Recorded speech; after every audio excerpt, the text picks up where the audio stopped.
Assalamualaikum warahmatullahi wabarakatuh. Kali ini kita akan mempelajari tema 6, cita-citaku, subtema 2, hebatnya cita-citaku, pembelajaran 2. Perhatikan gambar-gambar berikut ini. Nah, gambar 1 itu gambar pelukis, gambar nomor 2 gambar penyiaran, atau yang suka menyiar itu loh teman-teman, memberi pengumuman. Nah, kurang lebih seperti itu. Nomor 3 gambar penari. Nomor 4 gambar pesulap. Itu adalah beberapa profesi. Mungkin dari teman-teman ada yang ingin menjadi penari atau mungkin jadi penulis. Siapakah di antaramu yang ingin menjadi pekerja seni? Pekerja seni adalah orang yang memiliki bakat dan kemampuan tertentu yang bekerja di berbagai bidang kesenian. Para penari, pelukis, animator, sutradara, dan pesulap merupakan beberapa contoh pekerja seni. Para pekerja seni ini bekerja untuk membuat orang lain merasa senang dan semakin menghargai keindahan di sekitarnya. Jika kamu harus memilih pekerjaan seni manakah yang paling kamu sukai, mengapa, keterampilan dan pengetahuan apa saja yang harus dimiliki, kehebatan apa saja yang kalian ketahui dari para pekerja seni, dan tuliskan pendapatmu pada secari kertas kecil. Lalu tukarkan dengan teman sebangkumu. Berdiskusilah tentang pendapat kalian masing-masing. Silahkan kalian berdiskusi dengan teman-teman kalian ya. Kira-kira pekerja seni mana yang paling kamu sukai? Apakah kamu menyukai seni tari? Ada banyak penari daerah yang telah berjasa bagi perkembangan seni di Indonesia dan memperkenalkan budaya Indonesia ke mancanegara. Para penari daerah biasanya itu berawal dari kesenangan dia menari dan menurunkan tradisi seni daerah. Sungguh mulia peran para penari daerah itu ya. Nah, di sini ada kisah seorang penari gandrung Banyuwangi. Bacalah teks berikut dengan seksama. Seorang ibu bernama Supinah mengisahkan perjalanan hidupnya sebagai seorang penari gandrung. Tari gandrung berasal dari Banyuwangi, Jawa Timur, yang sudah ada sejak zaman penjajahan kolonial Belanda. Tari gandrung merupakan tari yang menyampaikan pesan untuk para pejuang yang bergerilya pada Perang Puputan Bayu tahun 1771. Oleh karenanya, pada awalnya penari gandrung adalah laki-laki. Pada tahun 1895 mulai muncul generasi penari gandrung wanita.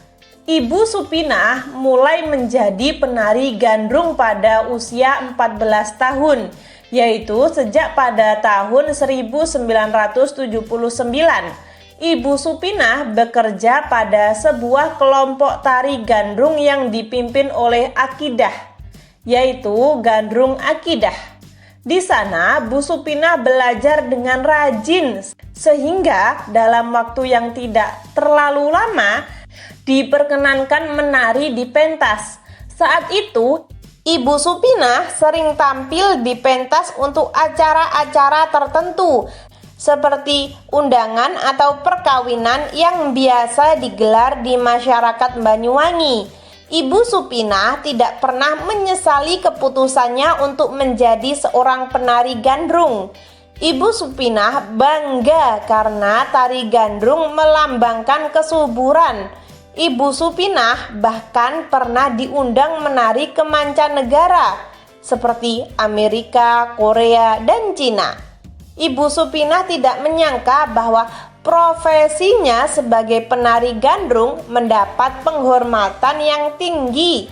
Ibu Supinah bangga telah mengenalkan budaya Indonesia kepada masyarakat di mancanegara. Nah, itu adalah kisah dari Bu Supinah ya. Awalnya Bu Supinah tidak menyangka bahwa profesinya yang hanya seorang penari bisa sesukses ini. Lalu pada halaman 75 ada beberapa pertanyaan. Apa nama dan asal daerah dari tarian yang menjadi profesi Ibu Supinah? Tarian Ibu Supinah itu adalah tarian gandrung berasal dari Banyuwangi, Jawa Timur. Apakah peran tarian tersebut pada saat perjuangan melawan penjajah? Peran tari gandrung pada saat melawan penjajah adalah penyampai pesan untuk para pejuang yang bergerilya pada Perang Puputan Bayu pada tahun 1771. Sikap dan nilai apa sajakah yang ditunjukkan Ibu Supinah sebagai seorang penari daerah? Sikap yang ditunjukkan oleh Ibu Supinah adalah sikap yang baik. Dia tidak pernah menyesal untuk menjadi seorang penari gandrung. Menurutmu, nilai, sikap, dan keterampilan apa sajakah yang diperlukan untuk menjadi seorang penari? Menurut saya, nilai, sikap, dan keterampilan yang diperlukan untuk menjadi seorang penari adalah keseriusan dan kegigihan yang harus dimiliki seorang yang ingin menjadi penari. Cobalah lakukan beberapa gerakan tari gandrung atau tari khas daerahmu. Nah, silahkan kalian mencobanya sendiri di rumah ya. Lalu di sini pada halaman 76. Kehidupan seorang penari menarik untuk diketahui. Dengan kecintaannya terhadap seni daerah, Ibu Supinah berupaya keras untuk melestarikan warisan budaya daerah. Nah, di sini ada puisi penari karya Has Cahya Trilion Laksono. Mari kita baca bersama-sama. Anggunnya gerakan tubuhmu, lentiknya jemari-jemari perpadu indah. Derap langkah gemulai, lentakan irama mengalun syahdu. Lirikan mata yang tajam berubah sekejap menjadi indah. Kibasan selendang emas bergoyang perlahan.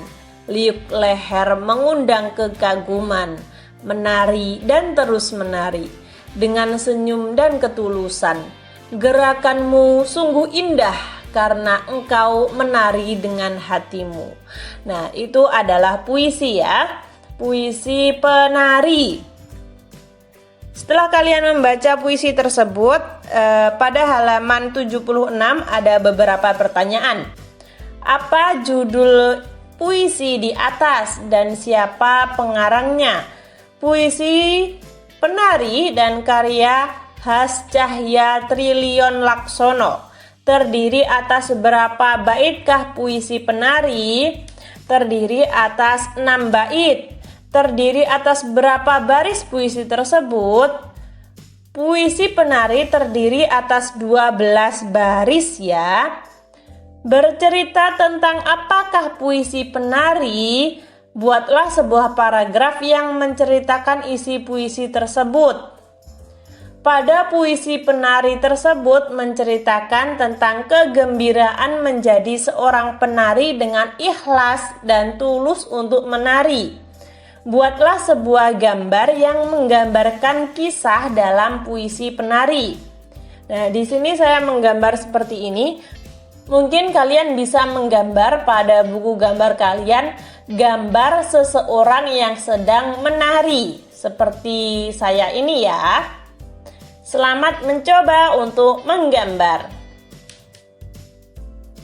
Seni tari merupakan salah satu bentuk seni yang ada dalam kehidupan masyarakat tradisional. Negara Indonesia yang sangat kaya dengan keragaman seni budaya tentu memiliki seni tari yang banyak jumlahnya. Akan tetapi jumlah itu tidak akan terus berkembang apabila generasi muda tidak mengenalnya. Oleh karenanya sangat penting untuk mengetahui tari-tari daerah Indonesia. Nah, ketika yang melestarikan itu hanya orang tua-tua saja, anak muda nggak ikut melestarikan, lama-kelamaan tari daerah itu akan menghilang ya teman-teman. Oleh sebab itu, mari kita sama-sama melestarikan tari daerah Indonesia. Di sini pada halaman 78 ada 8 gambar tari. Lalu di bawahnya ada beberapa kosakata. Kira-kira gambar yang pertama ini tarian apa dan dari mana? Ada yang tahu? Ini adalah tarian pendet dari Bali. Lalu ini tari piring dari Sumatera Barat. Lalu tari remo dari Jawa Timur, tempat saya tinggal. Lalu dan yang terakhir ini tari saman dari Aceh. Nah, yang sering sekali saya lihat itu tari saman dari Aceh. Ini banyak sekali anak-anak muda, anak-anak kecil yang menari dengan liuk, lenggok, bagus sekali. Saya suka melihat anak-anak menarikan tari saman dari Aceh. Kalau kalian, ayo berlatih. Pilihlah salah satu tari daerah yang kamu suka atau yang paling kamu kenal. Nah, tari yang paling saya suka itu adalah tari saman dari Aceh. Carilah informasi melalui berbagai sumber. Carilah informasi tentang beberapa gerakan tari daerah pilihanmu. Cobalah untuk mengikuti beberapa gerakan tari daerah pilihanmu bersama dengan teman sekelompokmu. Nah, berhubung di sini saya sangat suka dengan tari saman dari Aceh, maka saya akan mengambil tari saman. Tari saman adalah tari suku Gayo yang berasal dari Aceh. Tari saman biasa ditampilkan untuk merayakan peristiwa penting dalam adat. Ada beberapa orang menyebut bahwa tari saman didirikan dan dikembangkan oleh Syekh Saman, seorang ulama yang berasal dari Gayo, Aceh. Beberapa gerakan tari daerah pilihanmu. Nah, tari saman menggunakan dua unsur gerak yang menjadi unsur dasar dalam tarian saman, yakni tepuk tangan dan tepuk dada. Di sini kalian tidak harus sama seperti saya. Kalian bisa memilih salah satu tarian dan kalian identifikasi. Kalian cari informasi. Nah, kurang lebih seperti itu ya. Manfaat makhluk hidup di sekitar kita. Nah, pada halaman 79 itu ada bacaan, silahkan kalian baca. Di sini kenapa saya tidak membacanya? Karena menurut saya sudah sering membacakan beberapa bacaan. Sekarang giliran kalian, biar kalian mengasah kemampuan membaca kalian ya, membaca cepat. Selamat membaca.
Dari bacaan tersebut dapat kita simpulkan bahwa hewan dan tumbuhan di sekeliling kita itu banyak sekali manfaatnya ya. Lalu ada pertanyaan, buatlah sebuah peta pikiran untuk menjelaskan manfaat tumbuhan dan hewan terhadap kehidupan manusia. Nah, di sini saya sudah membuat peta konsep manfaat tumbuhan bagi kehidupan manusia. Yang pertama, bahan makanan, obat, pembuat kain, penghasil oksigen, menyerap karbon dioksida, bahan bangunan. Manfaat hewan bagi manusia sebagai bahan pangan, bahan pakaian, objek uji coba, membantu pekerjaan manusia. Nah, kurang lebih seperti itu. Gimana? Apakah tulisannya kurang jelas? Nah, di sini saya akan memperbesarnya.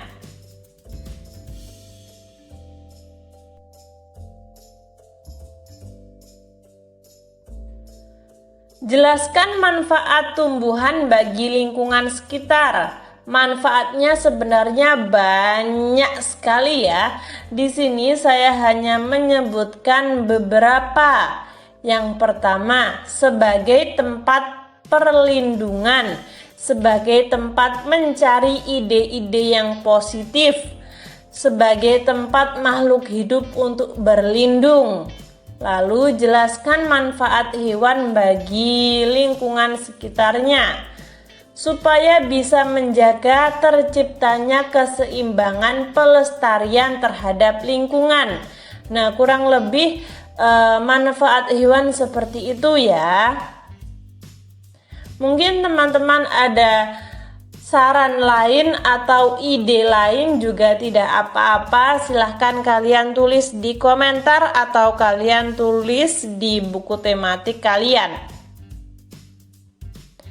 Apakah yang akan terjadi pada daerah yang tidak subur sehingga tumbuhan sulit tumbuh? Yang akan terjadi adalah suhunya akan berubah secara drastis. Hewan-hewan banyak yang punah, akan terjadi kekeringan sebab tidak ada air. Nah, kurang lebih seperti itu ya. Maka dari itu kita harus menyuburkan tanah.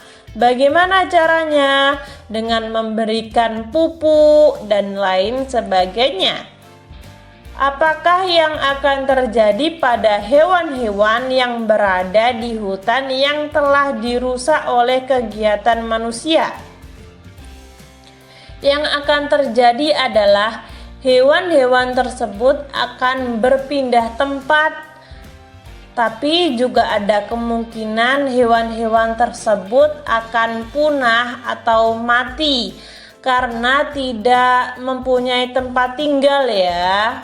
Tempat tinggalnya digusur oleh manusia. Maka dari itu pedulilah terhadap hewan-hewan dan tumbuhan di sekeliling kita. Di sini pada halaman 82 ini sebenarnya seperti tugas pengamatan gitu ya. Kalian bisa mengamati di sekeliling rumah kalian. Nama tumbuhannya apa saja, nama hewannya apa saja, lalu manfaat dari tumbuhan dan hewan itu apa, gitu ya. Di sini saya akan memberi contoh bagaimana cara mengisi tabel ini. Di rumah saya itu ada bunga mawar, manfaatnya sebagai pewarna alami. Bunga melati, manfaatnya tambahan rasa pada teh. Kunyit, pewarna alami dan obat. Belimbing wuluh, obat dan masakan. Pisang, vitamin C. Kelapa memberi manfaat gizi dan nutrisi tubuh. Sedangkan nama hewan, kupu-kupu, manfaatnya membantu penyerbukan. cacing, penyuburan tanah. Ayam manfaatnya sebagai konsumsi ya. Sering sekali kita mengonsumsi ayam, benar kan? Nah, ayam itu banyak sekali proteinnya. Ikan itu juga banyak sekali proteinnya.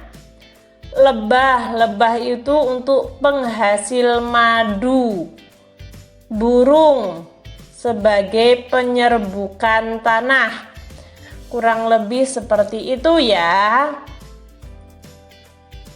Lalu di sekolah, menurut saya ketika saya meneliti di rumah dan di sekolah itu banyak sekali hewan dan tumbuhan yang ada di rumah daripada di sekolah. Di sekolah itu terbatas. Nama tumbuhan di sekolah itu misalnya pandan, manfaatnya pewarna alami, pisang, vitamin C, burung melati sebagai tambahan rasa pada teh. Lalu hewan yang ada di sekolah itu kupu-kupu, manfaatnya penyerbukan bunga. Burung itu manfaatnya penyerbukan bunga bisa, penyerbukan tanah juga bisa. Lalu cacing penyuburan tanah.